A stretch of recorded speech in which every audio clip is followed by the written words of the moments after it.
সাকিব ভাইকে নিয়ে কি বলবো, সাকিব ভাইয়ের সাথে কাজ করার অভিজ্ঞতা অ্যামেজিং। উনি এত ভালো একজন মানুষ, আর উনি এত সুন্দর নতুনকে রিসিভ করে যে ওনার সাথে কাজ করে আমি অনেক প্লিজড। আমার নাম ফারজানা সান, আমি বরবাদের কস্টিউম ডিজাইনার।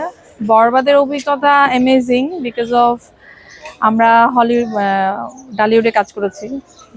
বোম্বেতে শুটিংয়ের এক্সপিরিয়েন্স খুব ভালো, ওখানকার ক্রু খুব ভালো, ওখানকার সিস্টেম খুব ভালো।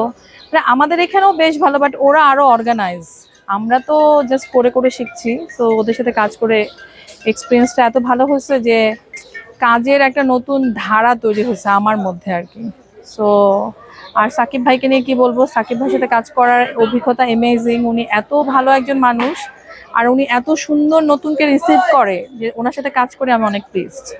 আমি নতুন একটা ফিল্মের সাথে যুক্ত হয়েছি এখন এই মুহূর্তে, যেটা কোরবানি ঈদের জন্যে।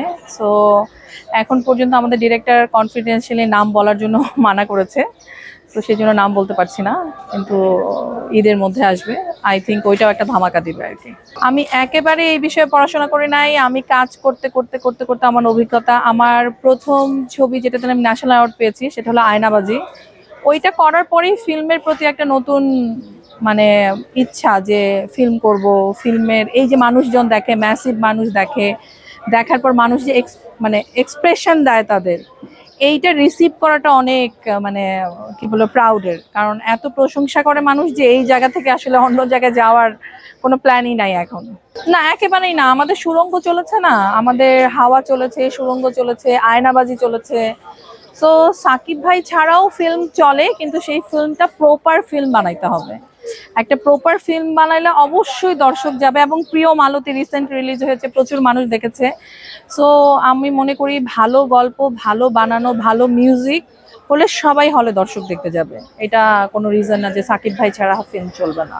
আমার কখনোই সিনেমা বানানোর প্ল্যান নাই। আমার এই কস্টিউম ডিজাইনিং নিয়ে আমি অনেক খুশি এবং অনেক হ্যাপি বিকজ অফ এই যে ছবিগুলো আমরা করছি, এই যে মানুষকে কস্টিউম পরাচ্ছি, সাজাচ্ছি, এবং ডিফারেন্ট ডিফারেন্ট ক্যারেক্টারে এই যে মানুষ দেখতে পাচ্ছে এবং এই যে মানুষ প্রশংসা করছে, এটাই তো এনাফ।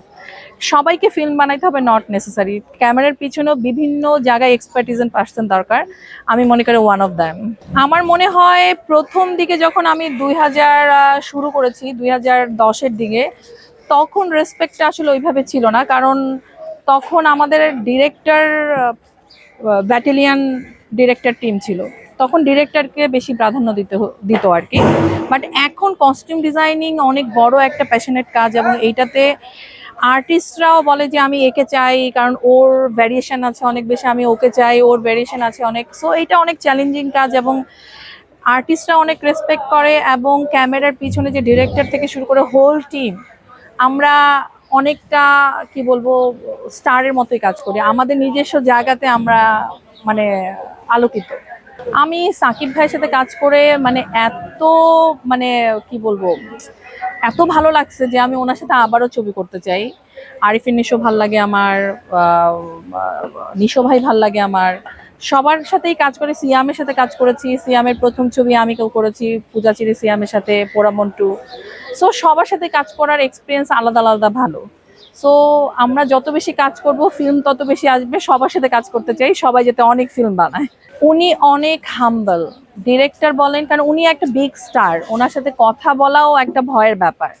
কিন্তু উনি ডিরেক্টর থেকে শুরু করে অল টিমের সাথে এমনভাবে মিশে যায় শুটিং সেটে বা শুটিংয়ের আগে যখন আমরা প্রিপারেশন করি, আমাদের কস্টিউম ট্রায়াল, আমাদের ডিজাইনিং দেখানো, উনি এত সহজভাবে আমাদের কাছে জিনিসটা উপস্থাপন করে যে ওনার সাথে কাজ করতে তখন আরও বেশি আগ্রহী হই আমরা। সো উনি একটা প্রথমত উনি খুবই নাইস হিউম্যান বিং, আর অনেক হাম্বল পার্সন, যেটা আমি অনেক কম আর্টিস্টদের মধ্যে দেখেছি।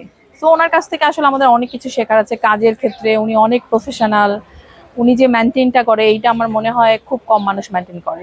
আমি ফিনান্সিয়াল ব্যাপারে একবারে ঠিক জায়গায় আছি। আমরা যে রেঞ্জটা আসলে এখান থেকে পাই এবং ডিরেক্টররা, প্রোডাকশন হাউসরা যেইটা আমাদেরকে দেয়, এটা খুবই হ্যান্ডসাম স্যালারি। এটা দিয়ে আমি খুব সুন্দর মতো আমার একটা টিম নিয়ে চলতে পারি। সো এইটা একটা নির্ভরযোগ্য জায়গা যদি আপনি আপনার অবস্থানটা ঠিক করতে পারেন। আমার ক্ষেত্রে সবসময় সাজেশন হলো ইয়াংরা must be welcome, because of ইয়াংরা আমাদের থেকেও বেশি জ্ঞানী, আমাদের থেকেও বেশি স্টাইলিশ। ওরা যখনই আসবে তখনই আমরা আরো চ্যালেঞ্জিং কাজ করতে পারবো ওদের সাথে কম্পিটিশন দিয়ে। সো আমি সবসময় চাই ইয়াংরা আসুক।